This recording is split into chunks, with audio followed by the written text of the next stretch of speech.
Viewers, this is Dr. Ranjita Patidar and today we will discuss Imagism. Imagism is a strain of modernism. It is a type of poetry that advocated to abandon the old ways of writing poetry, including rhyme and rhythm. Imagist poet abandoned all the traditional techniques and styles of poetry. They drastically changed content and style of poetry writing. Imagist poetry uses simple language and focuses on powerful presentation of theme. It uses simple images. This imagism is a strain of modernism. In the early 1900s, poets started writing poetry that was quite apart from the poetry written during Victorian era, during Georgian period.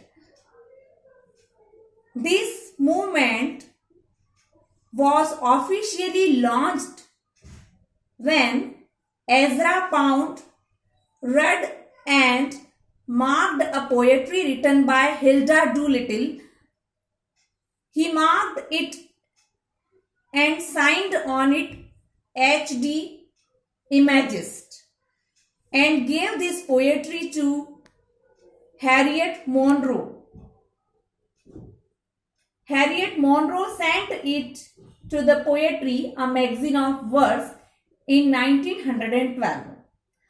Poetry, a magazine of verse, is a poetic journal which has been published in Chicago since 1912. It is a popular magazine of all English-speaking world. Imagism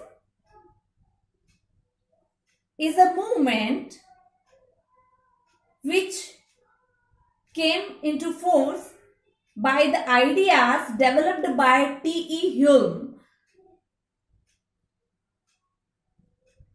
who as early as was proposing to learn the two poets' cup, a poetry which denied access verbiage to the poetry.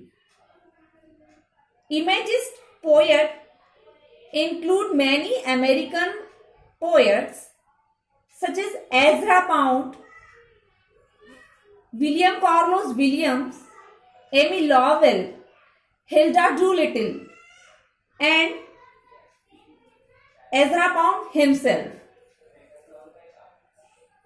Ezra Pound, one of the founder members of Imagism, has pointed out 3 rules of Imagist poetry. Direct treatment of subject using minimum words.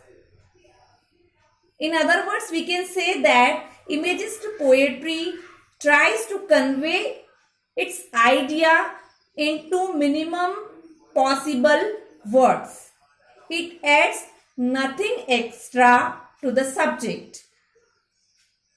Third principle of Imagist poetry is that Imagist poet should adopt new rhythm instead of adhering to the old ones. In 1914, Les Imagistes, a collection of Imagist poetry, was published. It published the works of William Carlos Williams, Hilda Doolittle, and Emmy Lowell. By the time the anthology was published, Emmy Lowell perfected Imagism and was seen as its effective leader. Though Imagism as a movement was over by the year 1917, but the doctrines inherent in images remained influencing poets using free verse throughout the 20th century. Good luck. We will be next with such more movements of modern literature in our next video classes.